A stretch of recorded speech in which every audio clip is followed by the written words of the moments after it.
Hey guys, Karan Bidani from Mobi Scrub here, and we'll be reviewing the Galaxy On 6 that's just launched today for 14,990 rupees. Owing to this price point, it seems perfect to be an upper entry-level smartphone, but whether it's really worth the money is something we'll decide in the video. So let's quickly unbox and dive into what all we've got in here. You've got the phone, and I'm gonna come back to it, so let's just keep it aside and dig in. So starting with the quick start guide, that's one thing that you've got in there. You've got your ejection pin, then a micro USB cable. So no type C, it's a micro USB cable. You've got your regular charger. I think most phones in this price range come with regular charging, so no surprises there, and very regular earphones that come right out of the box. So that's a good thing. And that's pretty much about it inside what you get. So guys, that's the Galaxy On 6. It's got 64GB onboard storage, you've got 4 gigs of RAM, and it's priced at 14,990. So it's pretty much, as I said, like an upper entry-level smartphone. And from a specifications point of view, it's powered by a 1.6 GHz octa-core processor, and as I said, 4GB RAM. Now it features a 5.6 Super AMOLED display and is running the latest Android 8 Oreo, and we'll talk more about the display and the software in the video ahead. At the back you get a 13 megapixel single lens shooter with an aperture of f1.9 with autofocus and LED flash capable of Full HD video recording. Now it is a little disappointing because competitors are offering dual lens, but let's look at the samples later in the video and see if the single lens is good enough. In the front you've got an 8 megapixel camera with an aperture of f1.8 and a front-facing LED flash. So you get bright selfies, even in pitch dark conditions. You know, you're never going to miss out on having great selfies. And guys, before we move on with the rest of the review, it'll be great if you could just hit that subscribe button. I'm really trying to reach to 100,000 subscribers, and you could help me reach that real soon. Talking about the build of the device, it's pretty standard and nothing that would blow your socks off, but it feels pretty good for an upper entry-level Android smartphone. You get a polycarbonate unibody build in this beautiful blue color, which I absolutely love, and the quality doesn't feel too flimsy or cheap. It has this nice matte finish to it with a soft texture, and that feels good when you're holding it in your hand. Now, some people prefer metal, but I don't really see that as a deal breaker of any kind with this phone. The display glass does seem to be slightly elevated, so it has this 2.5D glass effect, which is not necessarily a bad thing actually. It gives a different look, which I actually like, and you can feel otherwise too, but overall I don't think it's a bad thing at all. The size is really convenient. It's a perfect size that fits so well in one hand and lets you use conveniently with just one hand. It's also very lightweight, so that's a plus, and of course it's a very pocket-friendly design. From a design perspective, the first thing you notice is the Infinity display, which is essentially a close to bezel-less 18.5:9 screen, which delivers a really immersive experience. So the bezels are slimmer than most of its competitors, but really don't expect it anything close to flagships like the S9 or the OnePlus 6. The chin and the forehead of the device are quite significant and far from a bezel-less design, honestly. And just one more thing to notice, it's not a waterproof or a water-resistant housing, so you've got to be careful. I'm sure it can take a few splashes, but that's about it. And like all other Samsung entry and mid-level smartphones, the Galaxy On 6 can support 2 SIM cards and 1 microSD card expandable to 256 gigs of storage, so I think that's great. At the bottom you get a micro USB port for data syncing and charging, which is sort of disappointing because, you know, we live in a world of Type-C port. But anyway, it does not support fast charging, it doesn't matter. And there's no NFC, so no Android payments or tap to pay with Samsung Pay. Also, no notification LED, and again, not sure why not. I mean, most other phones in this category come with notification LED, and it's a pretty important thing. Now let's talk performance. The device is powered by a Samsung Exynos 7870, which is at best a decent performer and comes with 4 gigs of RAM, which is alright. The benchmark scores are really not high and it's pretty mediocre at 63,000. And as you can see, that's barely defeating 3% of the phones out there in the market. There are other phones like the Redmi Note 5, the Honor 7X, the Asus Zenfone Max Pro. They all give higher performance benchmark scores, and they're all actually cheaper than the Galaxy On 6. So if performance is something that's driving your decision, just be careful about this one. So, is the device slow? Well, not so slow that it frustrates you. No, but it's not blazing fast, and that's alright because you're not paying a lot of money.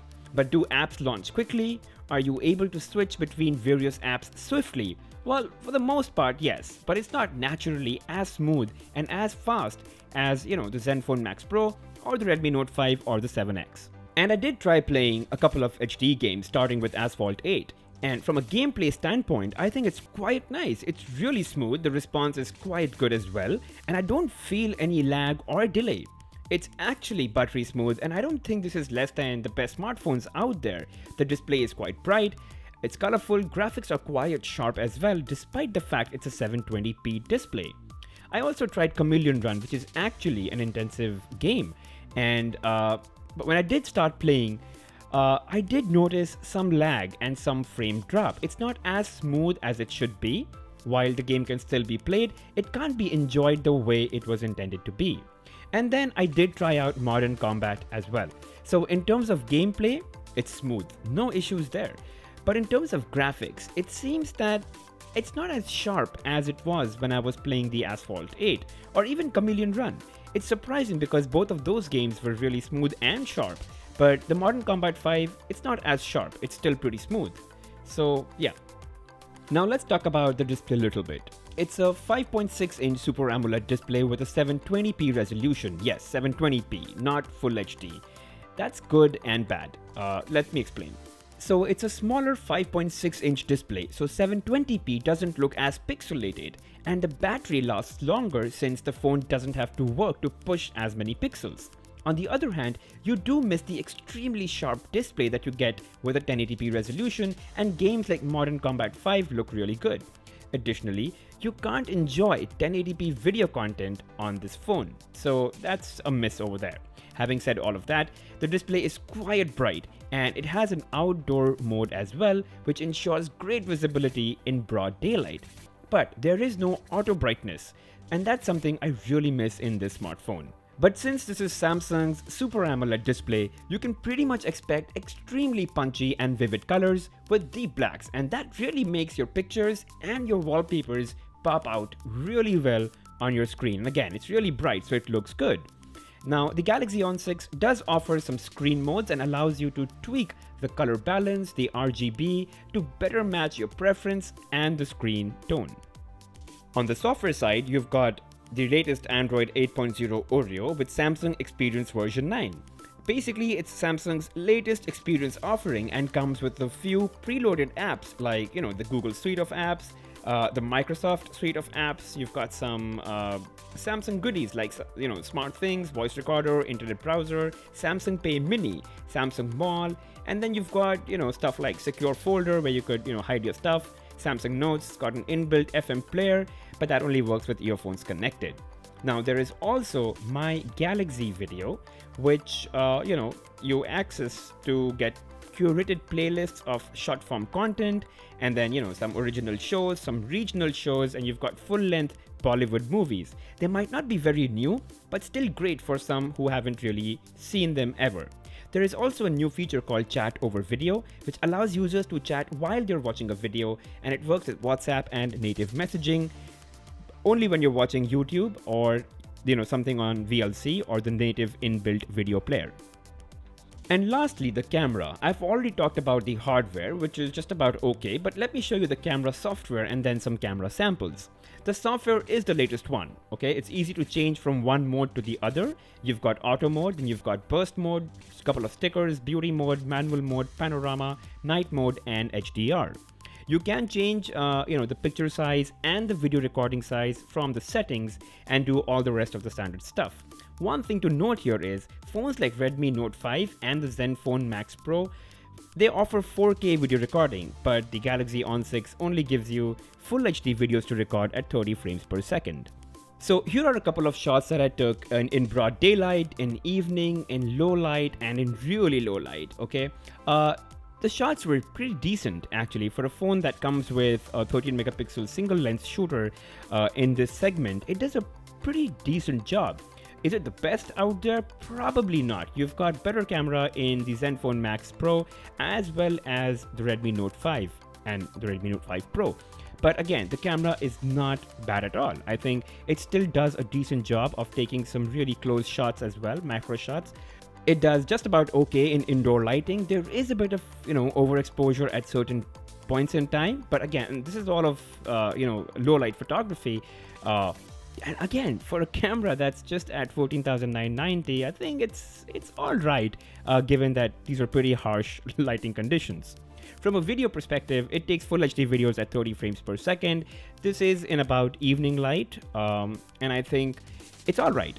It's not a lot of detail for a 1080p video. And the other thing is, if I get too close to a subject, it's unable to focus even when I'm tapping manually. So there's a bit of a struggle there. The other issue I faced was, now it's overexposing the flower unless I tap on it and manually control the white balance. So, and if I move the camera again, so for example, if I pan back to another set of flowers, it overexposes again until I tap on it like that, and then it balances the white. Now, this is in broad daylight, no issues. I think it's a beautiful footage, great 1080p footage captured by the camera. Pretty nice. I mean, the colors look really natural, really good. It's significant detail, I think. And, even when I took up the camera to look at the clouds, that's pretty good. It's actually capturing all of that, and it adjusted the light pretty well, again, for an entry level or an upper entry level camera. So overall, I like the device because of its form factor, which makes it such a pleasure to hold and use, and a pleasant polycarbonate build, bright colorful display, and a very impressive battery life as well. A few negatives do include a weak processor, lack of full HD display, an average camera without 4K video recording, and hence a not so acceptable price point. So that's it about the Galaxy On 6, guys. Let me know what you think about the phone. Don't forget to subscribe and hit the like button.